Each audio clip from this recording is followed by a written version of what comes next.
William Mercer was a man to whom little things meant everything. Over 20 years of working as a police officer, he had developed the ability to notice even the smallest details that escape most people's eyes. He called this ability his gift, although he cursed it more than once for not giving him peace.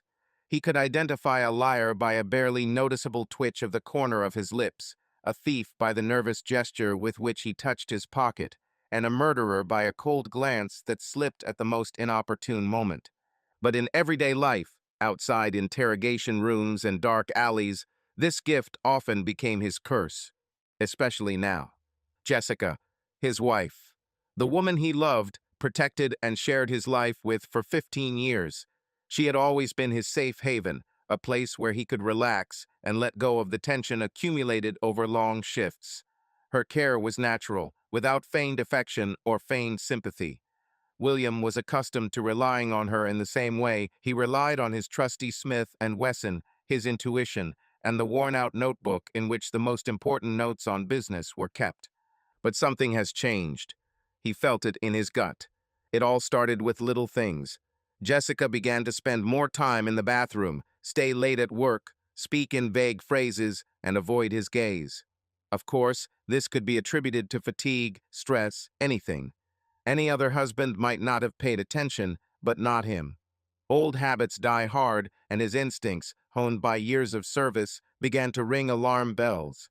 That evening, when he returned home, Jessica was standing at the stove, stirring the sauce in the pan. She was wearing her old sweater, slightly elongated at the sleeves, and skinny jeans.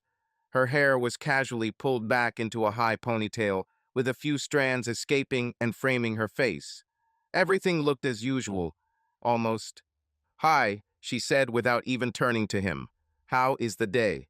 "Long," he answered briefly, looking closely at her movements. It would seem like an ordinary evening, an ordinary conversation. But something was wrong. He felt it. He knew her too well. "What's for dinner?"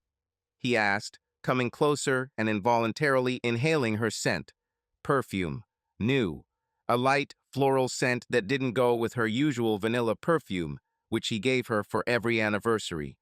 This was warning sign number 1. "Pasta with chicken. Your favorite recipe." She smiled, but her gaze slid past him. Alarm number 2. He nodded, took a glass of wine from the table, and took a sip. Then he carefully placed his hand on her waist, as he always did when he came home. She tensed slightly, almost imperceptibly. Almost. Alarm number 3. "Don't stress yourself out," he ordered himself. Maybe it's just fatigue. Maybe she's worried about something. But his inner voice, that damn inner voice that had saved him countless times, said otherwise. He decided not to ask questions for now. Old habits taught him that if he waited, the truth would come out on its own. Cracks began to appear in their once strong, if not flawless, marriage.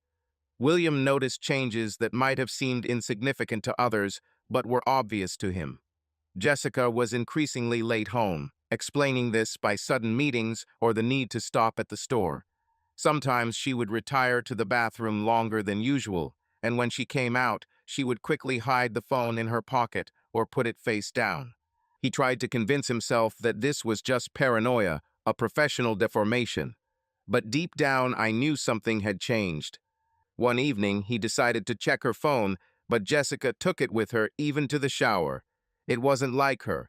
He remembered how she used to calmly leave it on the kitchen table or in the bedroom. Now the gadget has become her integral companion. One night, while lying in bed, William listened to her breathing. Jessica was sleeping, but her face looked tired. He remembered their first years together, carefree trips, long conversations over dinner, light touches that were natural and not forced like now. He wanted to believe he was wrong, that he is simply too tired and looking for problems where there are none. But the detective instinct, honed by years of service, sounded the alarm. Jessica became interested in yoga and increasingly talked about her new teacher, Michael. Her eyes sparkled with interest as she spoke of his methods, attentiveness, and incredible charisma. William couldn't help but notice how easily and delightedly she pronounced his name. At first, he didn't attach much importance to it. It seemed to him that Jessica had simply found a way to relax after long days at work. But the more he listened to her stories, the more alarmed he was by the manner in which she mentioned Michael.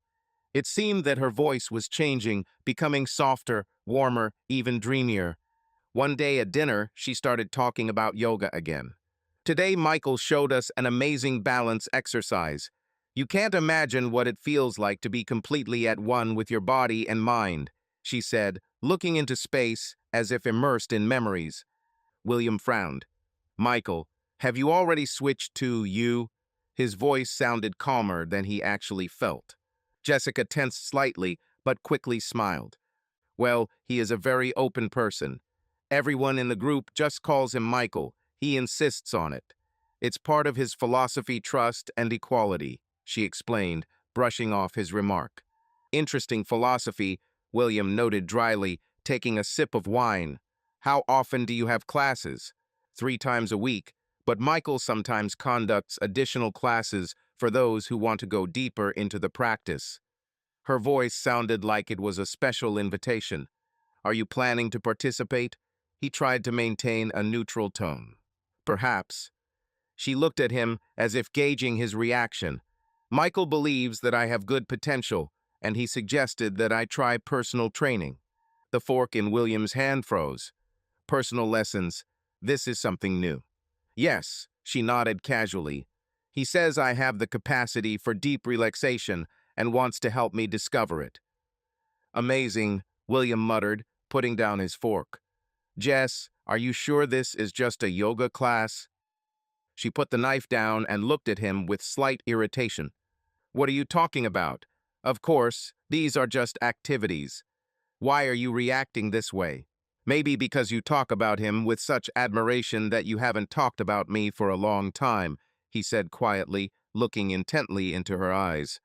Jessica looked away and began to collect the dishes from the table. You're screwing yourself over again, William. Maybe you should just try to relax. Maybe yoga would benefit you too. Perhaps, but only if my teacher is someone other than this charming Michael, he answered dryly. William had no reason to be jealous yet, but deep down he understood. Michael was not just a teacher, but a possible threat to their family. Every day his suspicions grew stronger, although he could not find concrete evidence.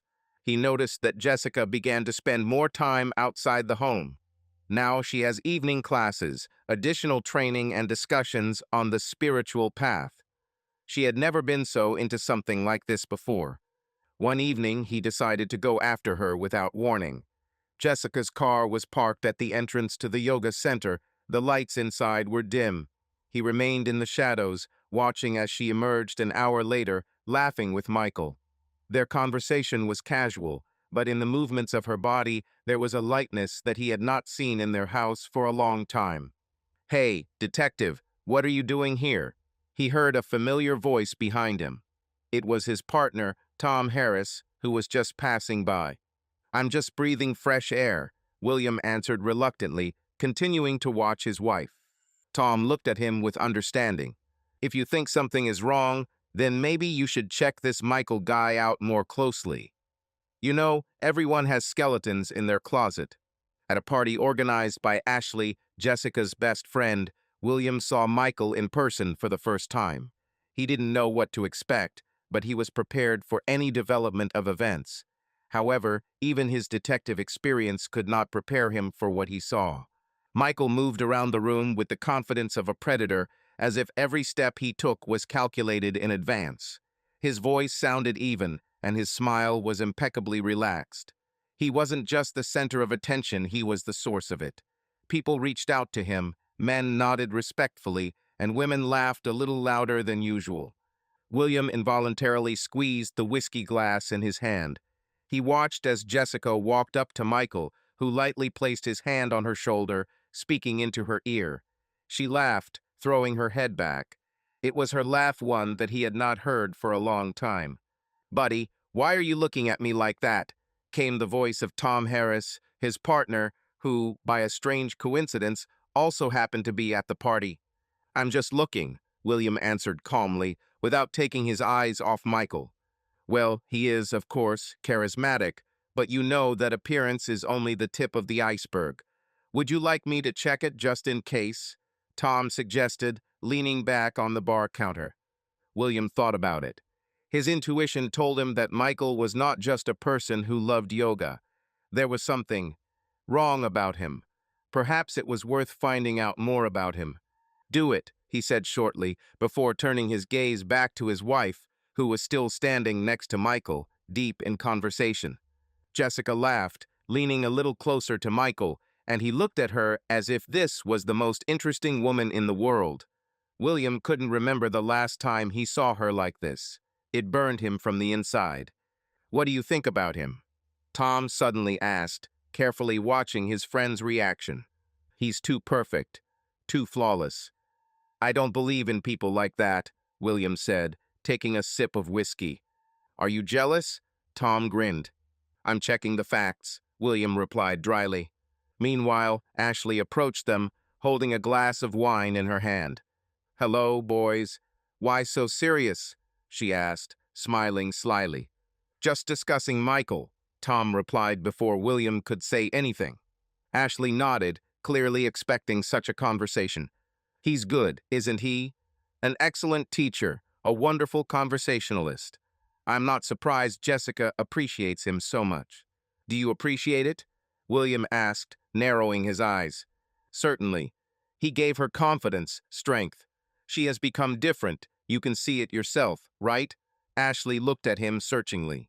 "Yes, I see," he answered, piercing her with his gaze. At that moment, Michael turned in their direction, noticing that they were discussing him. He smiled slightly, raised his glass, and walked towards them. Jessica seemed too animated while laughing at Michael's jokes. Her eyes shone, and her voice sounded loud, as if it awakened in her that lightness that had long faded away in the family routine. William watched them, his fingers gripping his glass tightly. He didn't want to admit it, but his irritation was growing every minute. Michael casually leaned over and lightly touched Jessica's shoulder. It was a fleeting gesture, but for William it became an alarm signal. Something primal and unconscious flared up inside. His jaw clenched and his breathing became a little deeper. "Just look at them," said a quiet voice behind him. "Yes, too close," someone else answered. William caught this phrase, and it was like a spark hit the dry straw. There was a fire inside. The overheard whispers of the guests added fuel to the fire. He couldn't just stand and watch anymore. Taking a deep breath, he walked closer, stopping just a few steps away from them. Jessica and Michael didn't notice him right away. He carefully watched their facial expressions, every movement. "Good joke?" he asked quietly, looking straight into Michael's eyes. Jessica shuddered slightly, and Michael just grinned without looking away. "Yes, William, just a harmless conversation," he replied, smiling cheekily. "Talk?" William asked, tilting his head. "Do you touch women that often during conversation, Michael?" "I didn't know they were interviewing me," Michael chuckled.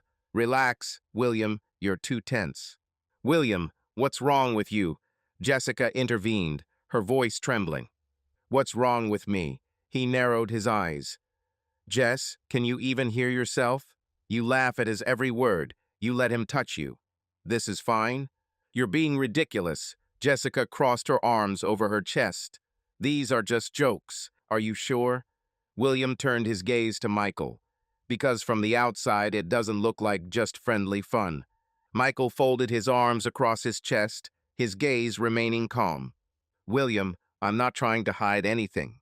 If you don't like something, we can discuss it like adults and not make a scene in front of the guests." "Adults?" William snorted. "How convenient. Only adults respect other people's boundaries." Jessica sighed irritably. "I don't understand where all this comes from." Her voice became firmer. "Are you jealous of a person who is just trying to be kind? Maybe because you behave with him the way you haven't behaved with me for a long time." William blurted out, surprised at his own abruptness. Several guests fell silent when they heard the raised tone. There was a painful pause. Michael leaned a little closer to William and said quietly, "If you have problems in your marriage, maybe you should solve them, rather than looking for someone to blame from the outside." William clenched his fists, but restrained himself. This was not the moment to lose control. "I'll figure it out, Michael." His voice was cold. "Just stay away from my wife." "I don't dictate to Jessica who she communicates with," Michael answered calmly. "Maybe you should ask her what she wants." Jessica gave William a look full of irritation and resentment. He saw the challenge in her eyes. "Maybe, really," she said, crossing her arms. "Maybe it's not about Michael, but the fact that you haven't tried to really see me for a long time." They returned home in oppressive silence. The only sound in the car was the sound of the engine, and even the radio that usually played in the background was turned off today. Jessica sat looking out the window, her lips pressed into a thin line and her arms crossed over her chest. William held the steering wheel tightly, his eyes fixed on the road, but his thoughts ran in different directions. They entered the house. Jessica took off her shoes and walked into the bedroom without saying a word. William remained in the corridor, undoing the buttons on the collar of his shirt. He didn't know how to start a conversation, and was there any point in it now? A wall grew between them, and every day it became higher. The sound of water from the shower. Jessica chose to retire, as if making it clear that the discussion had been postponed indefinitely. William sighed, walked into the living room, and poured himself a glass of whiskey. The sip burned my throat, but could not drown out the bitterness in my soul. He sat down on the sofa, staring into space. He remembered the times when their house was filled with laughter, when Jessica looked at him with warmth in her eyes instead of cold indifference. What went wrong? He couldn't say for sure, but he knew that Michael was not just part of this story, but the catalyst for their slow destruction. The minutes dragged on painfully long. Jessica came out of the shower and walked past without taking a single glance. William turned his head, wanting to say something, but the words were stuck in his throat. She disappeared into the bedroom, leaving him alone with the silence, which became increasingly heavier. The phone call came at 3 o'clock in the morning. A dull, sharp sound broke the silence that enveloped the bedroom. William flinched, but did not immediately understand where the ringing was coming from. His consciousness was still balancing on the edge of sleep and reality. The weight of the night's numbness constrained his body. There was a thick, tense silence in the air. Jessica, who was lying next to her, did not even move. Her breathing remained even and deep. The ringing continued, insistent and loud, piercing my ears, forcing my heart to speed up its rhythm. William reluctantly reached out to the bedside table, his fingers feeling the cool surface of the phone. He brought it to his ear and, clearing his throat, squeezed out hoarsely. "Hello?" The voice on the other end of the line was low and tense. "William, this is Tony. We need your help." At that same second, the remnant of sleep completely evaporated from his consciousness. The colleague's name flashed into my memory, breaking through an alarming window in the darkness of my mind.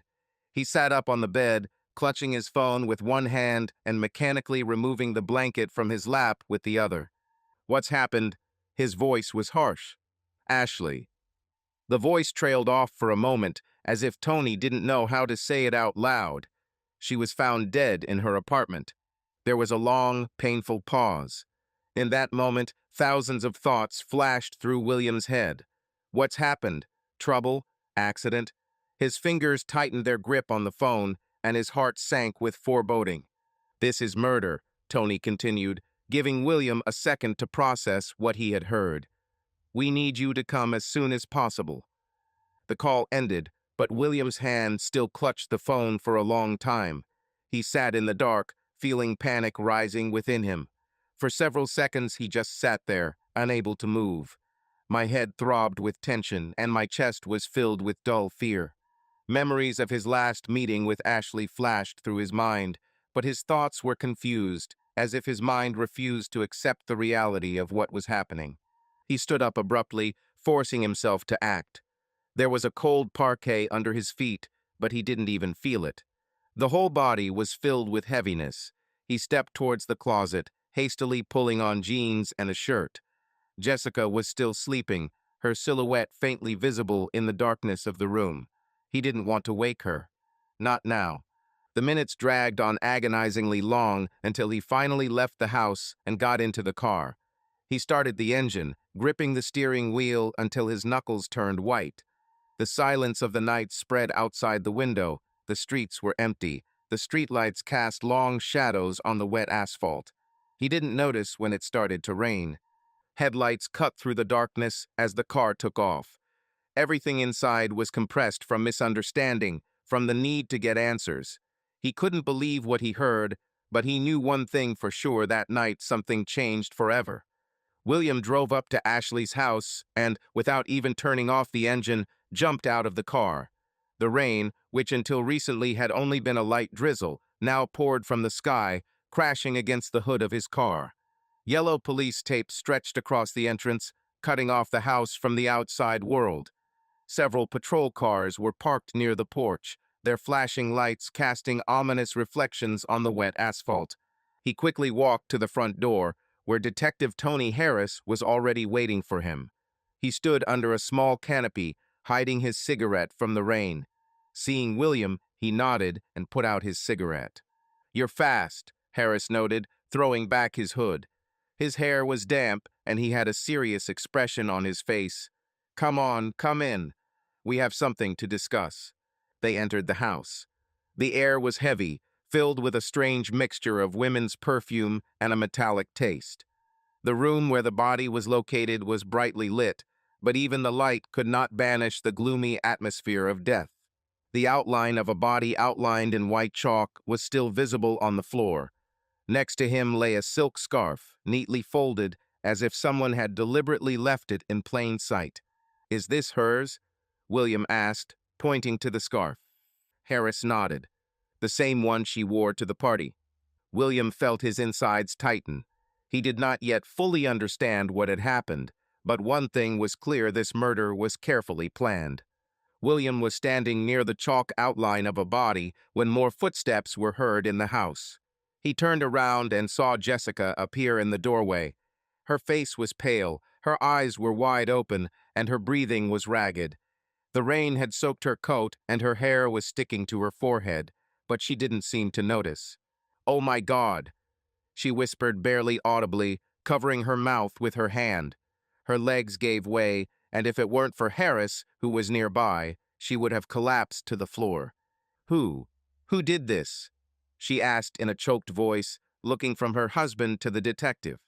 "We don't know yet, but I promise we will find out," Harris replied, taking a step back, leaving the couple alone.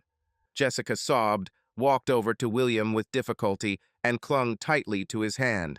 Her shoulders were shaking, tears flowed down her cheeks, dripping onto the stained carpet. "She was my friend, my best friend." The sobs became louder. How could this happen? William didn't know what to say. He felt a wave of impotent anger rising in his chest, but now it was more important to calm his wife. He hugged her, letting her tears fall onto his shoulder. "We will find out the truth, Jess. I promise." William stood in the center of the room, watching as forensic scientists methodically photographed the crime scene. There was a faint smell of expensive perfume in the air, mixed with something metallic. In the corner of the room, next to the coffee table, was the guest list for the party Ashley was throwing that night. The sheets of paper were slightly crumpled, as if someone had been holding them in their hands, wondering what to do with them. Detective Harris approached William, holding the same list in his hands. His face was impenetrable, but tension was visible in his eyes. "We asked the neighbors," he said, crossing his arms over his chest. His voice was level, but there was a hint of wariness in it. "They heard a noise around midnight, but no one paid any attention to it. One witness claims to have seen a man enter Ashley's apartment late at night. He was described as tall, well-dressed, and confident." William frowned as he ran his eyes down the list. He slowly ran his finger over the names, reading each one as if trying to find a clue among them. Michael's name did appear among the guests. It was not noticeable, but now it seems more significant than before. "We need to find out why he came so late," William said decisively. His voice sounded firm, but something inside did not give him peace. Harris nodded silently, thoughtfully drumming his fingers on the cover of his notebook. "The security cameras in the entrance could have recorded something," he said after a few seconds. If he really came in at that time, we will have confirmation. One of the officers nodded and left, heading towards the security of the building. The others continued to methodically inspect the apartment. The silence became almost suffocating, broken only by the rustle of forensic gloves and the faint crackle of lamps. William walked around the room, looking at Ashley's things. Everything here seemed so familiar, but at the same time alien. He touched the back of the sofa where they had once sat, talking about the most ordinary things. Now this moment seemed incredibly far away. A few minutes later, an officer appeared at the door holding a tablet. His face expressed professional reserve, but there was a slight tension in his eyes. "We managed to get the recording from the camera," he said, handing the tablet to William. An image of the entrance appeared on the screen. The door opened and a man stepped into the opening. He froze for a second, looking around, then quickly disappeared into the building. William held his breath, peering at the familiar silhouette. "Recording time is 23:47, the officer added. He didn't linger at the entrance, but immediately went upstairs. William and Detective Harris sat in the small, cozy living room, lined with bookshelves and decorated with old framed photographs. Opposite them, in a rocking chair, sat an elderly woman, Mrs. Grayson, Ashley's neighbor. Her thin fingers fiddled with a mug of cooled tea, and her eyes were full of concern. "I knew that sooner or later something would happen," she said with a quiet sigh. Ashley was a good girl, but she always had secrets. William listened attentively without interrupting. Recently, a man often came to see her. Tall, respectable, with thick dark hair, and he left only in the morning. Harris nodded, jotting down the details on his notepad. "Have you seen his face?" William asked, pulling out several photographs from the folder. These were photographs of party guests taken from surveillance cameras. Mrs. Grayson squinted at the photographs, then her finger twitched, pointing to one of the images. "It's him," she said firmly. "This is the man. I remembered him." William looked at the photo. It was Michael. A quick, knowing glance passed between the detectives. Now they had something concrete. Now this was not just a rumor or a guess. It was evidence that could turn the course of the investigation. With every new piece of evidence that came to light during the investigation, William felt his professional instincts sharpen. He no longer just suspected Michael, he saw him as a danger. Every night before he went to sleep, his thoughts returned to the scenes from the security cameras, to the neighbors' statements, to the expression on Mrs. Grayson's face when she identified him in the photograph. Something was bothering him. Intuition, developed over years of service, suggested that this was not just Ashley's casual lover. Perhaps he is something much more sinister. William began to dig deeper. He ran a database search, checking for any possible connections between Michael and other violent incidents. It turned out that he changed his place of residence several times over the past 10 years. Meetings with colleagues became increasingly tense. Harris, accustomed to trusting logic and facts, was skeptical of his partner's suspicions. "You're digging too deep, William," he said, leaning back in his department chair. "One affair, even a secret one, does not make a person a murderer." "And if he does?" William replied, staring intently at the screen where the security camera footage was playing over and over again. There was a growing feeling inside that he was missing something important. He decided to continue searching. Now for him, this was not just an investigation. It got personal. William became completely immersed in the investigation. His every morning began with checking recordings from cameras installed near Michael's house and analyzing his routes. He followed him by visiting the yoga studio where he worked, pretending to be a new client. I studied his behavior, looking for clues that could confirm his guesses. He spent his nights delving into Michael's past. Through connections in the police, he gained access to archival cases, carefully studying every case where his suspect could appear. The deeper he dug, the stronger the feeling became that Michael was not just Ashley's lover. One evening, when William was once again about to walk out the door, Jessica blocked his way. "William, wait. We need to talk." "Not now, Jess," he sighed, not wanting to waste time talking. Damn it, not now. Anger rang in her voice. Do you even notice what's going on in this house? You come, take a shower, drink coffee, and disappear. I don't even remember the last time we had dinner together. William ran his hand over his face, fatigue falling heavily on him. I'm close to the solution. I need a little more time. Time, Jessica smiled bitterly. You've been saying that for the last 3 weeks. You hunt this person like your life depends on it. Maybe so, he answered gloomily. She froze, looking him straight in the eyes. Can you even hear yourself? You are not an investigator. You are an obsessed person. William, you are no longer my husband. You are just a shadow living in this house. He looked away. Deep down, he knew she was right. But stop. No, that was impossible. I have to go, he said quietly, avoiding her gaze. If you leave now, her voice trembled. I don't know if I'll stay here when you come back. He froze for a moment, his fingers clenching on the doorknob. I wanted to say something, but the words couldn't be found. Take care of yourself, Jess. He finally exhaled and walked out into the night. The rain outside the window drummed on the glass, reflecting the anxiety that she could no longer hide. Jessica sat on the edge of the bed with her arms crossed over her chest. Her eyes followed William, who was quickly getting ready, pulling on his shirt and not looking at her. Are you leaving again?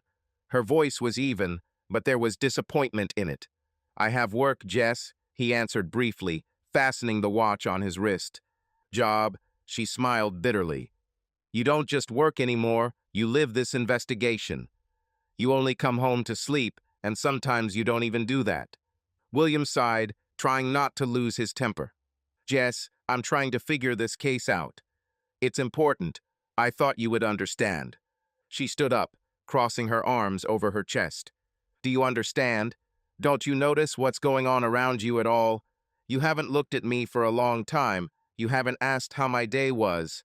And when I try to talk to you, you just brush me off. William ran his hand over his face, feeling growing fatigue. It's not about us, Jessica. Now is not the time for this. When will the time be, William? When will you finally forget that you have a family? He looked at her silently, not knowing what to answer. Something inside him told him that Jessica was also not telling her something. Lately, he has increasingly caught her getting nervous and avoiding his gaze. Was it because of him, or something else? She slumped her shoulders, disappointment giving way to bitterness. If you want to continue to live only in this matter, fine. But don't expect me to just watch this in silence. Jessica turned around and left the room, leaving William alone with his thoughts and his growing suspicion. William parked near the yoga studio where Michael worked. He sat in the car, watching the entrance, trying to remain unnoticed. Inner restlessness haunted him, and not only because of Michael. In recent days, he felt that Jessica was hiding something, but he couldn't figure out what it was. When he finally decided to leave and enter the studio, his gaze was frozen on the glass doors. Inside, among a group of exercisers, he saw Jessica. She moved smoothly, gracefully performing the exercises, and laughed in response to something Michael said. Even earlier, he knew that Jessica had signed up for yoga, but seeing her here, in the company of Michael, was a completely different feeling. She looked relaxed, engaged, almost content. William clenched his jaw, feeling a cold suspicion rise in his chest. He walked inside slowly, trying to remain calm. However, everything was boiling inside. Jessica noticed him first. Her eyes widened, but instead of guilt, a slight grin flashed across her face. William, she asked in surprise, brushing a strand of hair from her face. What are you doing here? I'm working, he answered briefly, turning his gaze to Michael, who stood nearby, wiping sweat from his neck with a towel. And you? I decided to go to classes more often. Jessica smiled and cast a short glance at Michael. I like it here. Michael smiled back, clearly enjoying the situation. Jessica is a very capable student, he noted, grinning. He learns quickly. William felt his fingers involuntarily clenching into fists. The words sounded simple, but the tone in which they were spoken only increased suspicion. I'd like to talk to you later, he said, looking straight into her eyes. Jessica just raised her eyebrows slightly. Of course, William, always happy to talk. Jessica returned home late. She quietly closed the door, put her bag on the floor, and took a deep breath, trying to collect her thoughts. But as soon as she took a step towards the kitchen, William's voice came from the darkness. "It's late for yoga, isn't it?" She started, turned on the light, and saw him. He sat at the table, crossing his arms over his chest, and looked at her carefully. The look is cold, intense. "What do you mean?" she asked carefully, taking off her jacket. "You stay late after class too often. You spend too much time in the studio. What's going on, Jessica?" She rolled her eyes and headed towards the refrigerator. "Are you following me?" There was irritation in her voice. "Do I need to explain where I go and what I do?" "Maybe yes," he answered harshly, "because I'm not sure I know the truth anymore." Jessica abruptly closed the refrigerator door, turned to him, and flushed. "Do you think I'm sleeping with Michael?" Her voice broke into a scream. "This is what you believe in." She grabbed the plate from the table and threw it at the wall with all her strength. The porcelain shattered into pieces, echoing off the walls. William didn't move. He just looked at her, silently, coldly. Everything was boiling inside him, but he knew, if he said a word, something could happen that could no longer be corrected. "I'm not lying to you, William," she hissed, breathing heavily. "But you seem to have already decided for me." He stood up slowly, leaning his hands on the table. "You act like you have a reason to lie." Jessica looked at him with pain and anger, then turned around and left the kitchen, leaving behind only broken dishes and air filled with mistrust. The house became quiet, too quiet. William and Jessica didn't argue anymore, but they didn't talk either. They lived in the same space, but as if in parallel realities. Jessica tried not to meet his gaze, spending evenings in the bedroom or on the veranda, and William was increasingly late at work. The kitchen table, where long conversations had once taken place, now resembled a cold, lifeless place. Jessica cried often. He heard her in the next room, heard how she tried to muffle her sobs, but they still penetrated the walls. He knew she was crying for Ashley, for the friend she lost, for the fact that their world was destroyed. One night he couldn't stand it anymore. He walked up to the bedroom and stood at the slightly open door. The light from the bedside lamp illuminated her silhouette. She was sitting on the bed, clutching a photograph in her hands. He wanted to say something, but the words got stuck in his throat. She didn't even turn around. "You miss her too, right?" Her voice was weak, but filled with pain. He sighed and ran his hand over his face. "Yes." "Then why do we act like we hate each other?" She looked at him, and there was so much pain in her gaze that he involuntarily looked away. He didn't know the answer. Everything that was between them turned into walls, and none of them could decide to destroy them. It was an ordinary day, if you could call it that, in their house, filled with tense silence. William felt the distance growing between them, but could not decide whether to overcome it. Everything changed by chance. He was looking for his jacket in Jessica's car. She always grumbled about him leaving things around, and he wouldn't be surprised if she just put it in the trunk. Opening the door and looking inside, he leaned over to the passenger seat and noticed something stuck between the door and the upholstery. A piece of paper, folded in half, crumpled, as if it had been squeezed in the palm of your hand. Smoothing out the note, he read the words that made his heart beat faster. "Meet me at midnight. Don't tell anyone. M." His first instinct was to convince himself that it didn't mean anything. Maybe this is someone's prank. Maybe the note accidentally got into the car. But his mind was already putting the pieces together. M is for Michael. It couldn't be anyone else. William felt a dull rage growing in his chest. All his suspicions were confirmed. All her late returns, quarrels, avoidances from conversations, all this now seemed no coincidence. He clenched the note in his fist, trying to control his anger. A hurricane raged inside. He remembered her smile in the yoga studio, her flirting with Michael, and everything was boiling inside him. The question is what to do next. Come to the meeting. Make her tell the truth. Openly demand an explanation. That evening he could think of nothing else. His gaze slid to the clock every now and then. Every tick reminded me that the time was approaching. Midnight. Meeting. Was she really going to do this? When Jessica returned home, he greeted her with a cold gaze.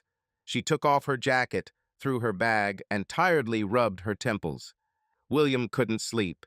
After finding the note, thoughts swirled in his head, giving him no peace. He watched as Jessica changed clothes, threw on a dark jacket, and took out her keys. She didn't even glance in his direction as she quietly walked out the door. He didn't need to think twice. He immediately stood up, grabbed his jacket, and followed her. In the shadows of the courtyards, he kept his distance, barely hearing her steps. She moved confidently, as if she knew where she was going. About 20 minutes later, she stopped at an abandoned warehouse on the outskirts of the city. William's heart began to beat wildly.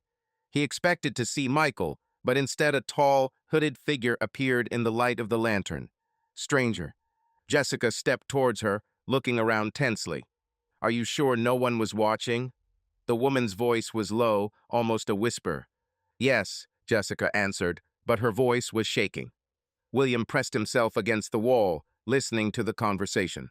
"Everything is getting out of control," the stranger continued. "Has he already begun to suspect?" "Yes, but I—" Jessica paused, as if searching for words. "I can't tell him. Not now." The stranger leaned closer. Her voice became almost pleading. "Don't tell the truth." Jessica took a deep breath. William saw her hands clenched into fists. He didn't know what was going on, but he knew one thing. His wife was clearly hiding something, and it had nothing to do with Michael. What truth is she afraid to tell? William couldn't leave things as they were. After Jessica's one-night meeting with the mysterious woman, he felt that the truth was out there, but he had no proof. His mind demanded answers, and his intuition suggested that the stranger played a key role in this whole mystery, so he decided to follow her. The next morning, he returned to the warehouse again. Remaining in the car, he waited patiently, watching the entrance. The long hours of surveillance were exhausting, but William got used to the waiting. Around noon, the woman appeared again. She was wearing the same hooded jacket, but now she moved more confidently. She looked around, making sure no one was watching her, and went inside. William wasted no time. He got out of the car, took the camera off his shoulder, and carefully took a few pictures. Her face was partially hidden by the hood, but he managed to catch a good angle. He photographed her profile, her gait, even her hands, on one of which he noticed a thin silver bracelet. This bracelet seemed familiar to him, but he could not remember where he had seen it before. After waiting for her to come out, he continued surveillance. The woman headed to the cafe, ordered coffee, and sat down at the farm table. William took a place nearby, hiding behind a newspaper. He took a few more pictures as she removed her hood. Now her face was clearly visible. Something in her features seemed familiar to him, but he could not immediately understand what it was. Her eyes, the shape of her cheekbones, the movement of her lips. He had already seen this face somewhere. He sent the photos to the police database, but had to wait for the results. While the system was processing the images, he remembered that Ashley had once told him about her missing sister. She said that Lisa disappeared suddenly, leaving behind only a few old things and a mysterious note, the meaning of which no one could unravel. The case was then considered unrelated to the crime and closed. Returning to the department, he again uploaded the photos to the database. The system analyzed the image for several minutes, and then a name appeared before his eyes: Lisa Morris. He felt everything turn inside him. Lisa, Ashley's sister, a woman who was declared missing 3 years ago. But if she is alive, then why is she hiding? Why is he dating Jessica secretly? Why didn't you contact the police? He began to dig deeper, checking the archives. It turned out that Lisa was involved in several suspicious cases, but was never declared a criminal. She disappeared a few days after she began dating a man who has never been identified. Now William knew one thing: he urgently needed to talk to her. Perhaps this meeting will give him answers to all his questions, or will reveal a new, even more frightening truth. William knew he couldn't put off this conversation any longer. Lisa had been hiding for too long, and her appearance in this story could not have been accidental. He contacted her through Jessica, passing a note suggesting they meet in a quiet place where no one would disturb her. They met in an old park outside the city in a secluded gazebo, hidden from prying eyes. Lisa came in a hood, clearly not wanting to be noticed. William immediately felt the tension coming from her. "I knew you were hiding for a reason," he began, crossing his arms over his chest. "Explain, Lisa. What are you doing here?" She took a deep breath and looked him straight in the eyes. "I came back to stop Michael," she said firmly. "He is not what he seems. You already guessed that something was wrong with him, didn't you?" William frowned. "I have suspicions, but I need evidence, not guesses." Lisa nodded and clenched her hands nervously. "Michael is part of a secret society," she continued. "They remove unwanted people by staging accidents. I found out about this 3 years ago, and that's why I disappeared. They tried to remove me, but I managed to escape." William shook his head in disbelief. "Do you realize how crazy this sounds?" "I understand," Lisa answered. "But I have proof, records, documents. It took me a long time to collect them. I need you to help me." He looked at her carefully. There was no hysteria in her voice, only confidence and fear. "Where is this evidence?" he asked. Lisa hesitated, then exhaled. "In a safe place. I'll give them to you, but only if you promise that you won't do anything until you know the whole truth." William hesitated, but then nodded. "Okay, show me what you have."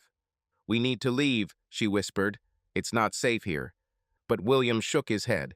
"No, Lisa, I need the truth. Now." She took a deep breath, gathering her courage. Ashley found out who Michael really is. She found documents confirming that he was connected with the mysterious disappearances of people who were officially considered to have died in accidents. She wanted to reveal it, but didn't have time. "Are you saying," William's voice became hoarse, "that she was killed because she knew too much?" Lisa nodded. "Yes, and now Michael realized that Jessica was also beginning to suspect something. I saw him watching her. He can do the same to her." William was overcome with anger and fear. He had long suspected that his wife was in danger, but now everything came together into a single picture. "We need proof, Lisa," he said, looking her straight in the eyes.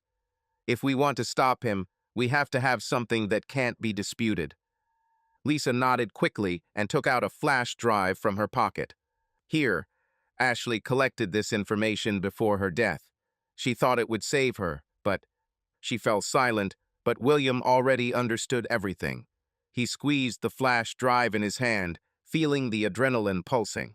"Now we know the truth," he said quietly. "The question is, how do we use it before it's too late?" Lisa looked at him with despair. "I was afraid that no one would believe me," she admitted. "That's why I hid. That's why I returned only now." "Why did you tell everything to Jessica and not me?" William asked sharply. "Because I knew you would think I just ran away 3 years ago," she whispered. "I needed someone to help me from the inside." "And you chose Jessica," he nodded slowly. "Do you even understand how you put her at risk by doing this?" "I understand, but there was no other way out," Lisa exclaimed. "I saw Michael watching her. I heard him mention her name. William, he already realized that she knows something." William tensed. Everything inside was shrinking from one thought. Michael could be closer than he thought. "If we don't stop him now," he said, squeezing the flash drive even tighter, "then Jessica could repeat Ashley's fate." "That's why we need to work together," Lisa stated firmly. "Do you trust me?" He looked at her for a long time and then nodded slowly. "I have no choice." William sat in the darkness of his car, looking at the flickering lights of the street. His mind was overloaded with thoughts. Until this moment, he was sure that Jessica was lying to him, hiding something, perhaps even betraying him. But now the puzzle began to take shape differently. Every late departure, every meeting with Michael, every anxious expression on her face, it all took on a new meaning. She didn't cheat. She tried to help. She knew Ashley had learned something dangerous and was trying to get to the bottom of the truth. He took a deep breath and rubbed his temples. All this time he thought that Jessica had betrayed him. But he was wrong. Instead of trusting her, he only pushed her away and succumbed to jealousy and anger. The question was it too late? William sat in the living room, lost in thought. Thoughts about Jessica, her motives and possible dangers were running through her head like a broken record. He barely had time to take a sip of whiskey when there was a sharp knock on the door. The knocking was repeated, louder, more insistent. William frowned, put his glass on the table, and headed towards the entrance. Opening the door, he saw David, Ashley's husband, on the threshold. His face was pale and his eyes burned with a feverish fire. His breathing was uneven, and the hand holding the gun trembled slightly. "You knew!" David almost shouted, looking over William's shoulder to where Jessica stood. "You knew she was cheating, and you didn't do anything. You could have saved her." Jessica took a step back in fright, her face turning pale. William immediately raised his hands, trying to calm David down. "David, put the weapon down," he said in a firm but calm voice. "Let's talk." "What is there to talk about?" David's voice trembled with rage and pain. "Ashley is dead. If you, Jessica, had told me the truth earlier, maybe I could have done something." "David, listen to me," Jessica began, her voice trembling slightly, but there was no fear in it. "Everything was not as you think. I tried to help her, but I didn't have time." "Don't you dare make excuses," he barked, taking a step forward. "You knew and were silent. You let her live a lie." William understood that the situation was on the brink. One wrong move, and it could end in tragedy. He slowly, without sudden movements, extended his hand forward. "I know how you feel, David," he said. "You are angry. You have lost a loved one. But this is not a solution. Let's sit down and discuss everything. We are also looking for answers." David's eyes narrowed, his chest heaving. He slowly looked from William to Jessica, then back to the gun in his hand. "You can't even imagine what it's like." His voice became quieter, but there was frantic pain in it. Living with the idea that you could have changed something, but didn't. Jessica took a deep breath and stepped forward, her voice becoming softer. "David, I didn't want it to turn out like this. I loved Ashley. She was like a sister to me. Believe me, if I had known how this would all turn out, I would have done everything to protect her." David's finger loosened its grip on the trigger slightly, but his gaze was still filled with despair. "If you're lying," he whispered, gritting his teeth, "I won't leave it like this." The living room was filled with tense silence. David was breathing heavily, his hand holding the gun was still shaking, but he began to come to his senses. Jessica froze in the corner of the room, not taking her eyes off him. William slowly lowered his hands, hoping that the conflict was about to subside. But the next second, there was the sound of a lock being picked. The door swung open with a deafening crash, and Michael burst into the room. His gaze was wild, and a knife glinted in his hand. "Where is she?" he barked, looking around the room. William immediately turned around, shielding Jessica with himself. David sharply raised the gun, pointing it at the new guest. "What the hell are you doing?" William barked. "Where is Lisa?" Michael stepped forward, squeezing the knife even tighter. "I know she's back. You are hiding it." Jessica sobbed, pressing herself against the wall. David looked from Michael to William, waiting for his reaction. "You're crazy." William took a step forward. "Put the knife down and tell me what you need." Michael grinned, but there was no amusement in his eyes. "Oh, I know what I need. I need Lisa. She shouldn't have returned." David, breathing heavily, tightened his grip on the gun. "Leave before it's too late," he warned. Michael just shook his head and took a step forward. "You don't even understand what you're dealing with," he hissed. At that moment, William realized, this is not just anger, this is panic. Michael was afraid of something, or someone. "She knows too much," Michael added quietly. "And now I need to fix it." The room erupted into chaos in an instant. David clutched the gun, his face contorted with rage and his hands shaking with adrenaline. William took a cautious step forward, trying to calm him down.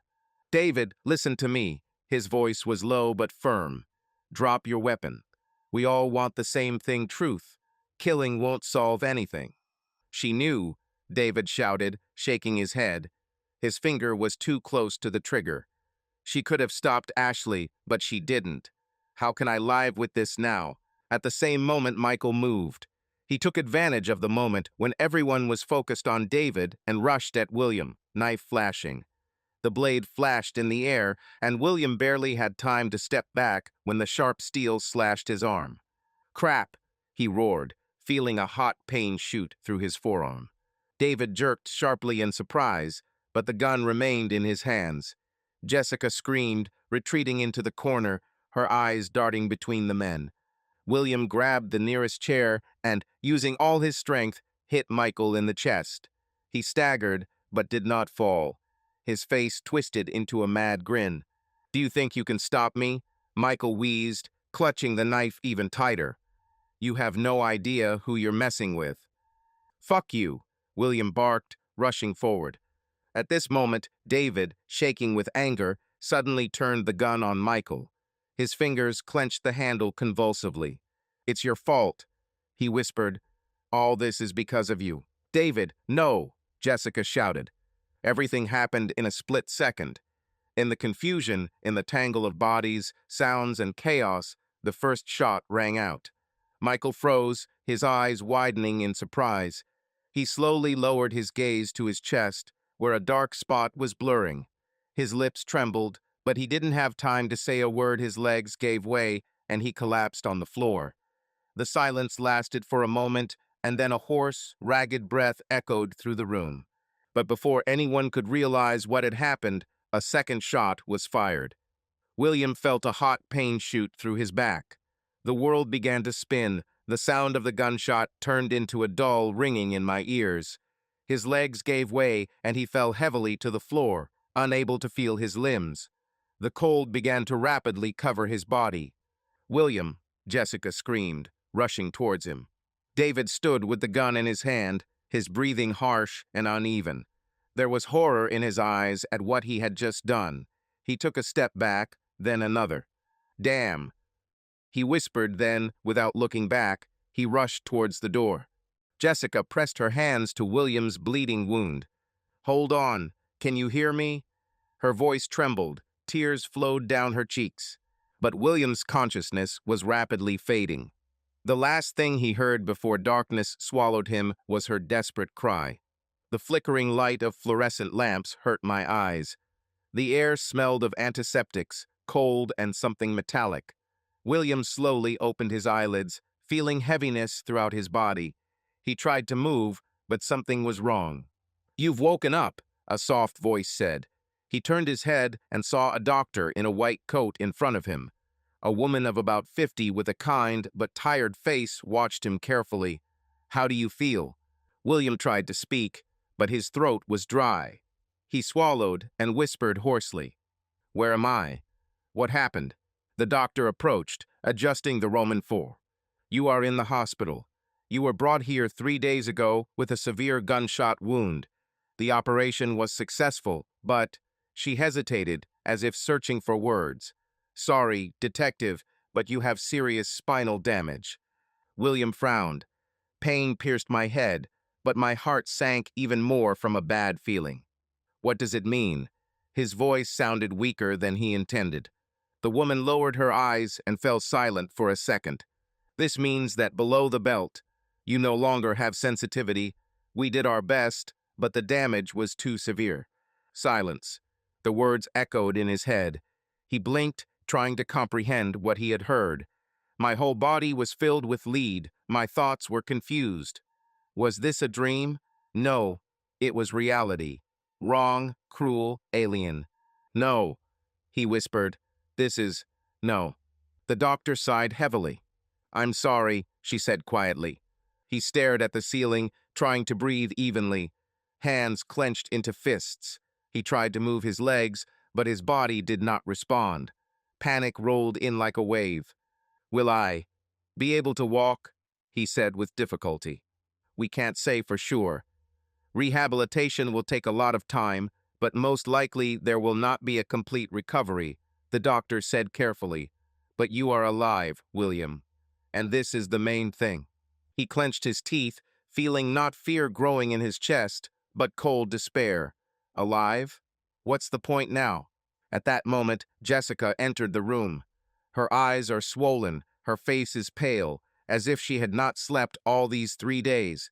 Seeing that he had woken up, she froze, and then stepped towards him, sitting on the edge of the bed.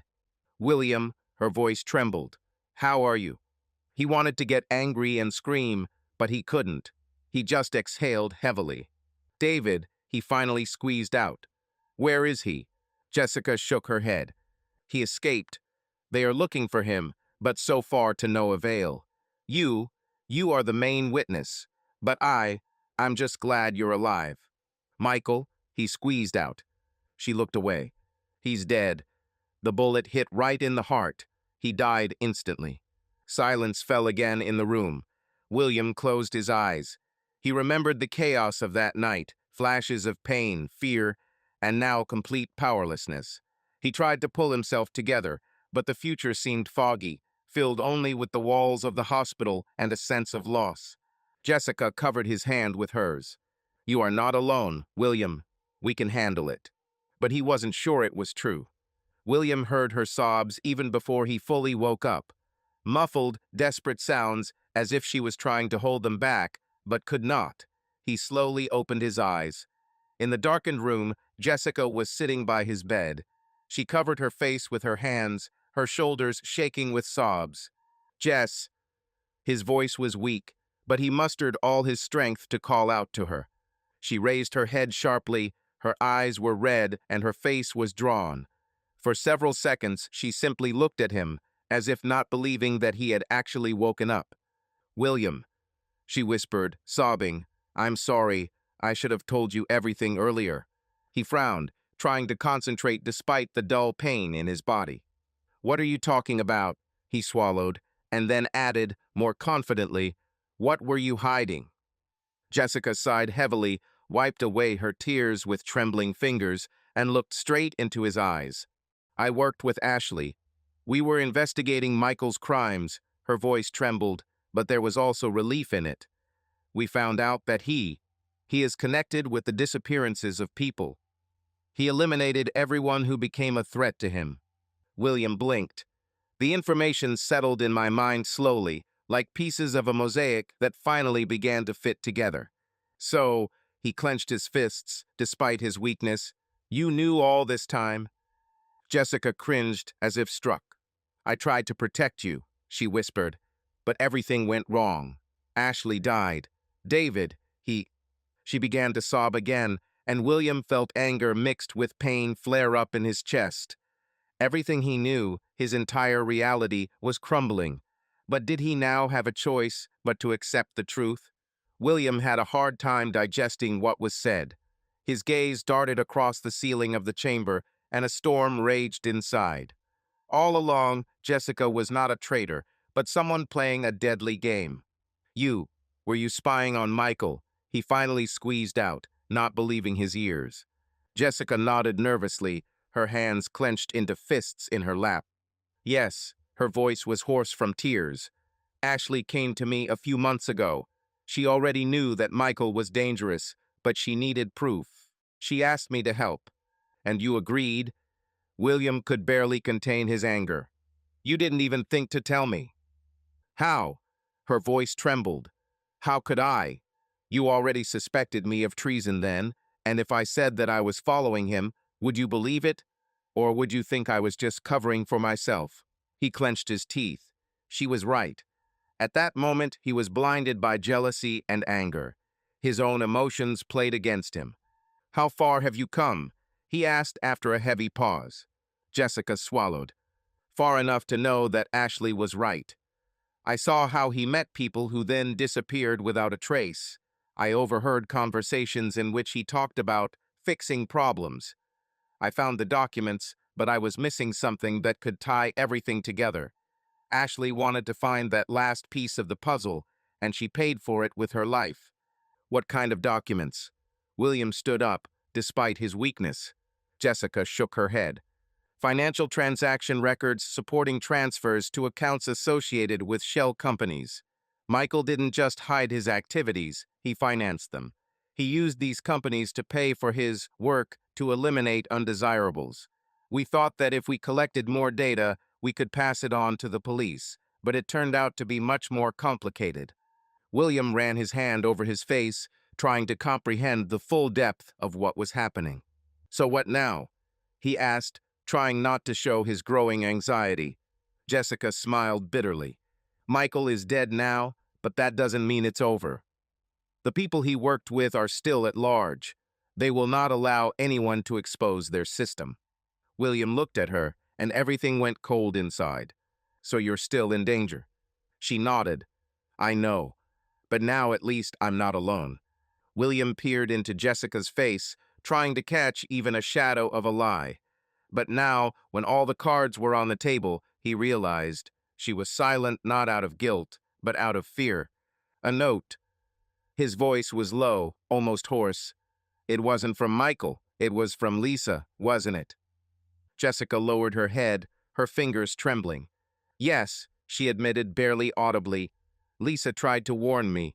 She wanted to meet, to tell the truth, but I was afraid. Afraid that if you found out, you would also become a target. Like Ashley." William clenched his fists. His heart was beating faster, and one thought was pulsating in his head. Jessica had been trying to protect him all this time. "Didn't you think that I could help you?" he asked bitterly. "Instead, you left me in the dark, making me think you betrayed me." Jessica raised her head, her eyes filled with pain.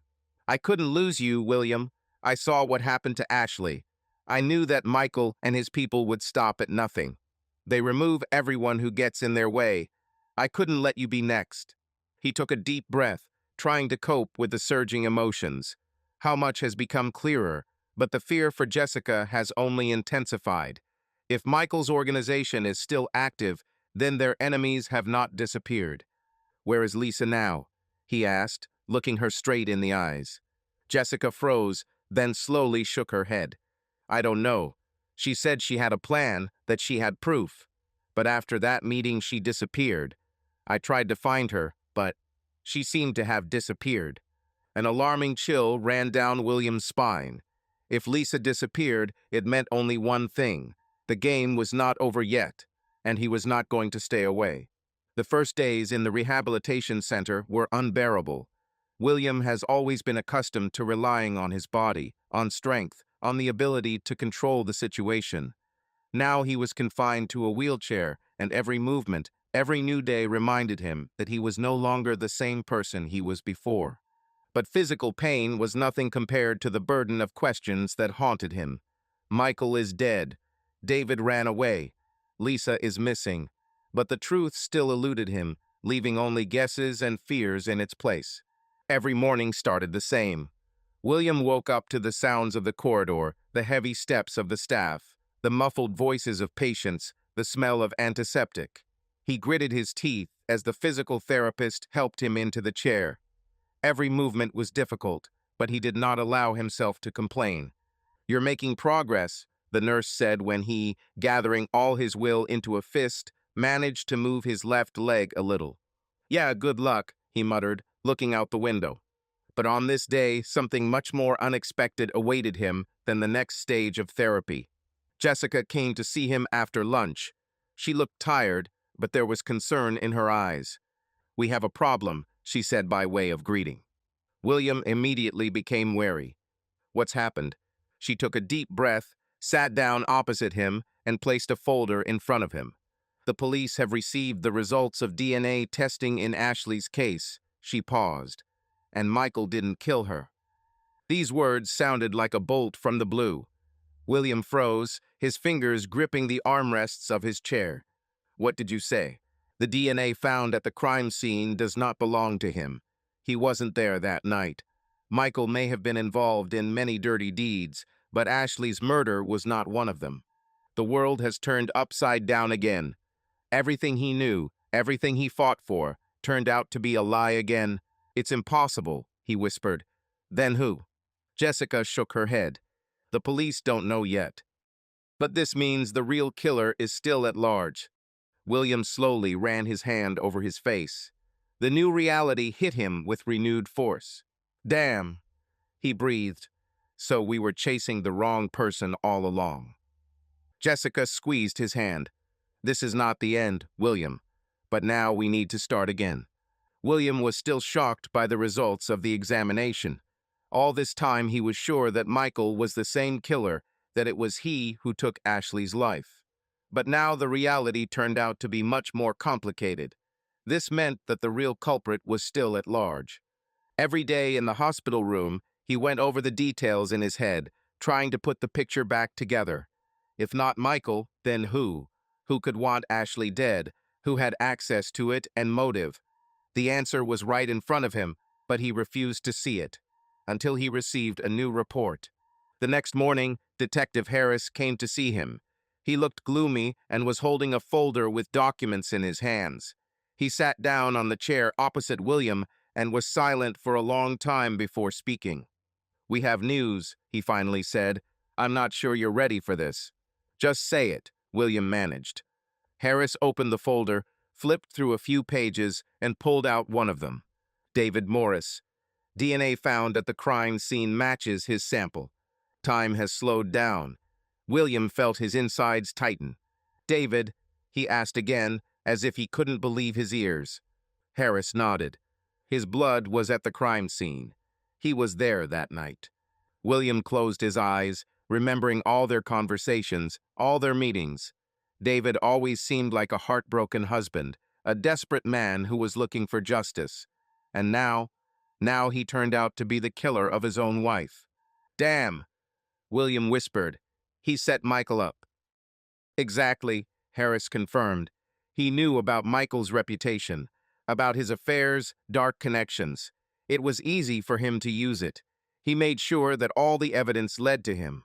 It was a carefully planned move. William gritted his teeth. It explained so much. Explained why David was so zealous in blaming Jessica, why he was so angry, why he shot him that night. "Motive?" William asked, although he already knew the answer. He thought Ashley cheated on him. Harris smiled bitterly.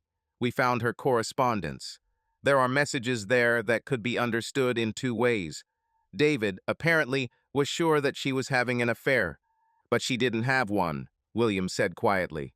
"No," Harris confirmed. "But that was enough for him to kill her." The silence in the room became unbearable. Everything that seemed clear was now turned upside down. "Where is he now?" William asked sharply. Harris sighed wearily. "We don't know yet. He disappeared, but now we have a warrant, and we will find him." William clenched his fists. He couldn't sit still. David was more than just a fugitive. He was a murderer who should not go unpunished. The truth about Michael turned out to be much more complicated than it seemed at first glance. In the weeks following his death, police continued to delve into his past, uncovering layer upon layer of criminal schemes in which he was involved. However, despite his reputation and connections with criminal elements, it soon became obvious that murder was not his method. According to discovered documents and witness statements, Michael worked for an underground organization that specialized in blackmail and manipulation of influential people. His role was simple but effective. He collected dirt on wealthy clients, and then used this information to force them to carry out the necessary orders. Money, power, services, all this turned into a tool of control. The police discovered an entire archive of incriminating materials, hidden recordings of conversations, photographs, bank transfers, and even fake contracts. Michael didn't kill people, but he ruined their lives by forcing them to obey his shadowy superiors. According to the investigation, Michael acted extremely carefully. He used front men to transmit incriminating evidence, communicated only through encrypted channels, and never left direct traces. His contacts in the highest echelons of government and business allowed him to remain invisible for many years. His most common method of operation was to collect incriminating evidence through elite clubs and private parties. Rich and influential people were invited there, and among them there were always those who succumbed to temptation. Michael knew how to find weaknesses in people and use them to his advantage. The organization for which Michael worked turned out to be more than just a network of blackmailers. It was a structure deeply integrated into political and economic circles. Their activities extended far beyond the boundaries of one city. Offshore accounts, information trading, influence on major tenders, and political appointments. Michael performed one of the key roles. He not only collected incriminating evidence, but also coordinated the work of the agents, monitored their safety, and ensured that the victims of blackmail would not be able to escape the trap. It's now clear why Ashley was targeted. She's learned too much. Perhaps she accidentally stumbled upon information that threatened the entire system. Or she had a personal motive. Someone from her circle became a victim of Michael. The fact remains, Michael was involved in dark affairs, but his crimes were not related to murder, but to manipulation and control. Perhaps he himself became a pawn in the game of more powerful people. And now that he was dead, one question remained: who would take his place? William sat in a chair by the window of the hospital room, looking out at the gray cityscape. It was raining outside the window, drops flowing down the glass in thin, winding paths, as if a reflection of his own thoughts. He felt empty, crushed, as if part of himself had disappeared along with Michael. He was wrong. He's been chasing the wrong person all this time. He believed that Michael was a killer. He allowed his emotions to override logic, allowed jealousy and suspicion to blind him. He spent weeks, months on the chase, searching for evidence that would confirm his version. But in the end, Michael turned out to be just a tool in the hands of more powerful people. And the real criminal, the man who really killed Ashley, was there all along. David, husband of the murdered woman. The man who cried over her body, screamed for justice, blamed others. He turned out to be a murderer. Everything that seemed undeniable suddenly fell apart like a house of cards. William remembered every moment when David seemed broken, heartbroken. All their conversations, looks, emotions that he shared. How could he, a professional detective, overlook the truth? William ran his hands over his face. Bitterness welled up inside. This was not just a professional mistake. It was a failure that cost him too much. People's lives, his own health, trust in yourself. He felt rage growing inside, mixed with powerlessness. If he had not been so blinded by his jealousy, if he had analyzed the evidence soberly and not under the pressure of emotions, perhaps Ashley would be alive. Perhaps he wouldn't have found himself in that hospital room, chained to a chair, with the prospect of never walking again. Every movement was difficult, but he did not allow himself to complain. The days merged into monotony. Doctors, nurses, physical therapy, normal mode for those who have lost control of their body. But the loss of control over his mind was what truly destroyed him. Jessica entered the room, quietly closing the door behind her. She looked tired. Her eyes were red from sleepless nights. She glanced at him, noticing how tightly he was gripping the arms of his chair. "What are you thinking about?" she asked, coming closer. He didn't turn around, continuing to look out the window. "That I screwed up," he answered quietly. "I was chasing the wrong person, Jess. Michael was a scoundrel, but not a murderer. And I let my personal feelings overshadow everything else." Jessica sat down next to him and took his hand. Her fingers were warm, reassuring. "You couldn't know. You had the evidence, the logic. You did everything you could." "Don't tell me that," he snapped, finally turning to her. Pain was reflected in his eyes. "I should have seen more. I should have thought more broadly. Instead, I acted like a jealous husband, not like a detective." "You are human, William," Jessica said softly. "Even the best detectives make mistakes." He smiled bitterly. "Yes, but usually mistakes don't cost them everything. I lost more than just my business. I lost control of my own life." Jessica covered his hand with hers. "You haven't lost me," she whispered. He looked at her. There was no condemnation in her eyes, only sincerity. She didn't blame him as much as he blamed himself. "We can't change the past, William, but we can deal with the present." He nodded, sighing heavily. He didn't know if he would ever forgive himself for this failure. But one thing was clear. Now he will do everything to correct his mistakes. William sat on the hospital bed, looking at his motionless legs. The time dragged on painfully long, but he was already used to it. He knew that he had to learn to live in a new way, but the fear of the future did not disappear. Thoughts about his mistakes haunted him, giving him no rest. He remembered every moment he doubted Jessica, every time he allowed suspicion to poison their relationship. Jessica entered the room, quietly closing the door behind her. She looked tired, but there was no longer the same fear in her eyes, just determination. She sat down opposite him, folding her hands in her lap, and just looked at him for a few seconds. Her lips trembled slightly, but she tried to remain calm. "We need to talk," she finally said. William sighed and nodded.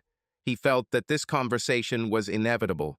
"Yes," he said slowly, "they should have been a long time ago." There was a pause, filled only by the faint hum of hospital equipment. More was said in that silence than in the hundreds of words they had exchanged over the past weeks. "I want you to know." Jessica swallowed before continuing. "I'm sorry I didn't tell you the truth right away. I'm sorry that I hid all this. I was afraid to trust you." William looked at her carefully. He knew she was sincere. There was remorse in her voice, but also hope. "And I'm sorry that I allowed jealousy to take over my reason," he admitted. "I was sure that you betrayed me. I saw only what I wanted to see and did not try to understand you." Jessica lowered her head, her fingers clenching into fists nervously. "It's my fault, too. I was afraid that if you found out, you'd become a target. I thought I was protecting you. I tried to deal with it myself, but it got out of control. I didn't know how to explain to you." "But you shouldn't have done it alone," William said softly. "We were a team. We had to get through this together. Instead, we became strangers, hiding the truth from each other." She raised her eyes, and there was so much pain and regret in them. "I didn't want you to suffer," she whispered, "but it seems to me that I only made it worse." He covered her hand with his and squeezed her fingers. There was no longer anger in his eyes, only fatigue and understanding. "You wanted to protect me, and I wanted to protect you. We both ended up getting lost," he said. "But now I want to know everything. No secrets, no omissions." Jessica took a deep breath and nodded. "I promise. No more secrets." "Then we can handle it," William said quietly. "Together."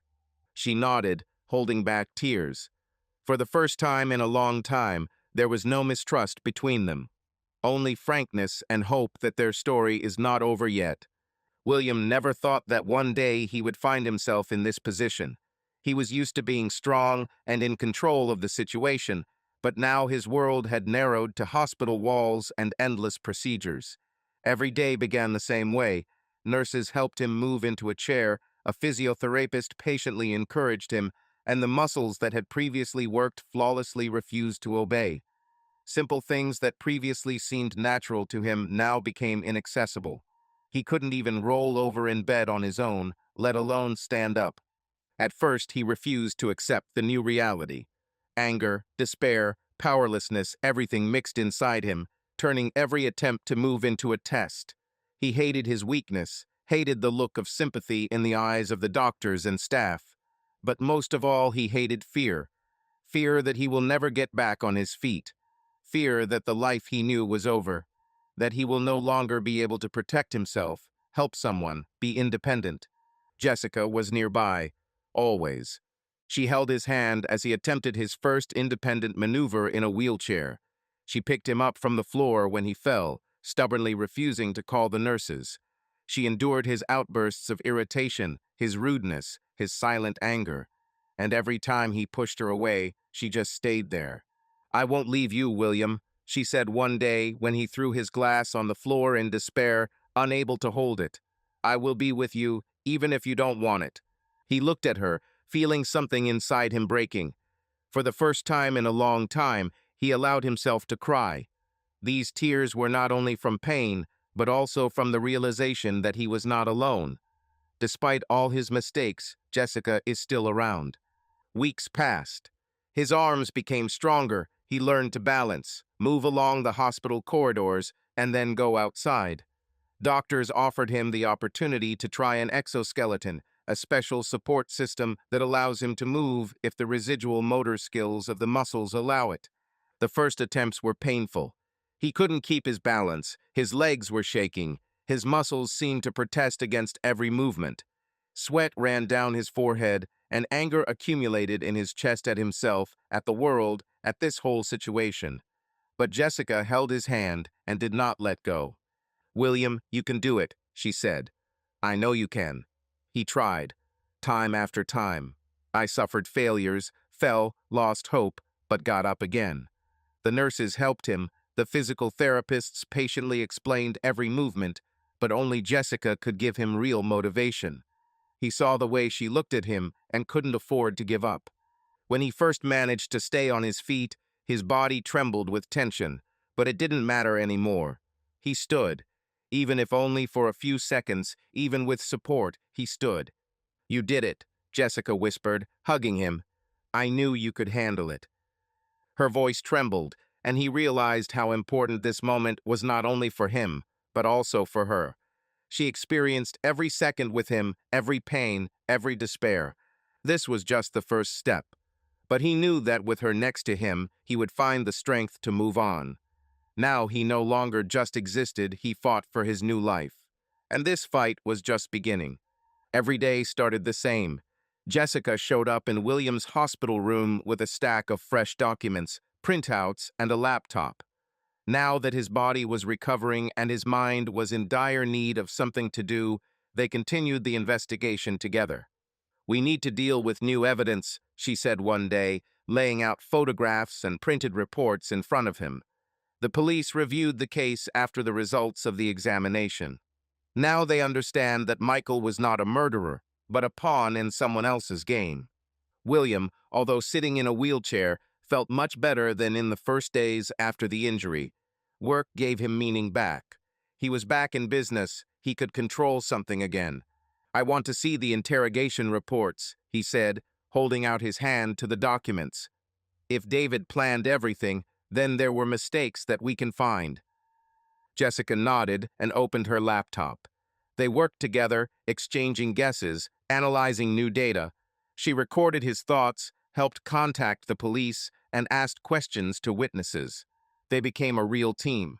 "It's strange, but it seems to me that it was meant to be," Jessica said thoughtfully one evening, leaning back in her chair. "We've always worked alone, but now we know that together we are stronger," William finished for her, smiling. She smiled back. For the first time in a long time, he felt like they were on the same side again. Several weeks passed, but there were still no results from David's search. It seemed as if he had disappeared without a trace, leaving behind only chaos and questions. The police checked all possible leads, but each time they came up with a dead end. William and Jessica continued to collaborate with detectives, analyzing old evidence and building new theories. However, every day without news only increased the tension. The main question remained, where is David? And suddenly he appeared himself. It happened unexpectedly. A man wearing a simple dark jacket entered the police station. His face was haggard, his eyes were red, and his movements were slow and deliberate. He walked to the front desk and, without taking his eyes off the officer on duty, said quietly, "I need to talk to Detective Harris. I want to confess." The duty officer immediately became wary, but when he saw who was in front of him, he froze for a moment. David Morris, the man they had been looking for weeks, came to them himself. An hour later, in the interrogation room, Detective Harris and William sat in front of him. Jessica watched through the one-way glass, her heart pounding. David looked tired, broken. "Why did you come?" William asked quietly. David sighed, ran his hand over his face, and looked straight at him. "Because I can't live with this anymore. I'm tired of running, and I'm ready to tell you everything." David sat in the interrogation room, his hands shaking and his eyes staring into emptiness. He took a deep breath, as if gathering strength, and spoke. "I worked a lot. Constant business trips, delays at the office. I thought I was doing this for the sake of my family, for Ashley and me. But at some point, I began to notice that she had changed.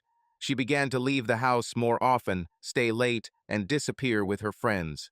I tried to convince myself that it was just my imagination, but inside I was gnawed by anxiety. He paused for a second, rubbed his temples, and continued. One day, I received an anonymous message. There was a photo in it. Ashley was at the bar, laughing, her hand on Michael's shoulder. They looked close. I don't remember how many times I looked at this photo. Each time it seemed to me that this was a confirmation of my worst fears. I was filled with anger, but I didn't want to jump to conclusions. I tried to talk to her, but she avoided the topic, saying that everything was fine. David clenched his fists and his voice became quieter. I started following her. Every step she took, every call, every message on the phone seemed suspicious to me. I checked her phone, looked for evidence, and tried to catch something in her voice. And then one late night, I saw her leaving the restaurant with Michael. They hugged. I don't know if it was a friendly hug or something more, but at that moment I broke down. Only one thought throbbed in my head. She betrayed me. He closed his eyes and exhaled heavily. I didn't mean to kill her that night. I wanted to talk, to demand an explanation. But when I saw her, she was lying to me again. I knew it. We had a fight. She said that she was tired of my suspicions that I myself was ruining our marriage. And then, everything happened too quickly. I don't remember how I grabbed it. I don't remember how it turned into a fight. I screamed, she screamed. At some point, my hands squeezed her throat. I wanted her to shut up, for her to tell me the truth. But I didn't stop. I didn't notice how her body went limp, how her breathing became intermittent, and then disappeared completely. I unclenched my fingers, but it was too late. The next second, there was silence. His voice wavered, and he ran a hand over his face, as if trying to erase the memory. I stood over her and couldn't believe what happened. I wanted to turn back time to stop myself, but it was already too late. I leaned over, shook her by the shoulders, tried to hear at least one sigh, but she did not move. The cold began to cover me from the inside. I knew this was the end. David closed his eyes and then continued. Panic washed over me like a wave. I didn't know what to do. I wanted to call an ambulance, but I was afraid. I was afraid that I would be accused, that I would be imprisoned. I didn't want to kill her. I loved her, but everything got out of control. He took a deep breath, his shoulders shaking with pent-up emotion. At that moment, I realized that if I was arrested, no one would know the truth. I had to get rid of suspicions. Therefore, I decided to direct the investigation along the wrong path. I knew about Michael's connections, about how others looked at him. Everyone thought he was a dangerous man, and this was my opportunity. I planted evidence. I made everything point to him. I thought it would work, that I could get away with it. David fell silent, clenching his hands into fists. A heavy silence hung in the room. Nobody interrupted him. He needed to finish the conversation. I lived with this feeling every day, he continued in a hoarse voice. I tried to convince myself that I did the right thing, that it will be better this way, but with every minute the fear grew. I couldn't sleep. It seemed to me that Ashley was standing next to me, that she was looking at me. I heard her voice even when I was alone. It felt like the walls were closing in around me. I couldn't live with this. He looked at William, his eyes shining with tears. I came because I can't stand it anymore. I'm guilty, and I am ready to answer for it. The court hearing took place in a large hall filled with the dull hum of conversations. Reporters, family, former friends, and colleagues are all here to see David Morris answer for what he did. He sat in the center of the hall, handcuffed. His face was drawn, his eyes were empty, as if he had long ago stopped hoping for anything. William and Jessica took seats in the front rows. He was still getting used to his new way of life, moving in a wheelchair, but this did not stop him from closely monitoring what was happening. This was the final chord in Ashley's case. The judge announced the start of the hearing, and the prosecutor began to speak. Defendant David Morris is accused of murdering his wife, Ashley Morris, as well as the premeditated murder of Michael, whom he shot and killed in a targeted attack. After that, he tried to stage the crime, directing the investigation along the wrong path, planting evidence that pointed to Michael as responsible for Ashley's death. David listened without looking up. When asked to testify, he stood up slowly. There was silence in the hall. "I'm guilty," he said quietly. "I'm not trying to make excuses. I can't give her back. I can't change what I did. All I can do is accept the punishment." The judge nodded and looked around the room. "Do you plead guilty to all the charges brought against you?" "Yes." David's voice was full of bitterness. "I admit it." Jessica squeezed William's hand. Now it was truly coming to an end. William was sitting in the park on his usual bench, where he now came every day. Nature seemed not to notice all the nightmares that had happened in recent months. Tree branches swayed quietly in the wind, and autumn leaves slowly swirled in the air, settling on the wet ground. He waited, and soon she appeared. Lisa walked slowly, clutching a small bag to her chest. Her look was tired, but there was relief in her eyes. When she came closer, she froze for a second, as if not knowing where to start the conversation. "Hello," she said quietly. "Hello, Lisa," William replied, watching her intently. "You're leaving." She nodded, looking down. "Yes, there's nothing left for me to do here. Everything that connected me with this city is in the past." William understood her. After everything she'd been through, Lisa deserved a chance to start over. She lost a lot, but at least not her life. "Where are you going?" he asked. "I don't know yet. Maybe to another state, maybe overseas. The main thing is to stay away from here. I've lived with the ghosts of the past for too long." There was silence.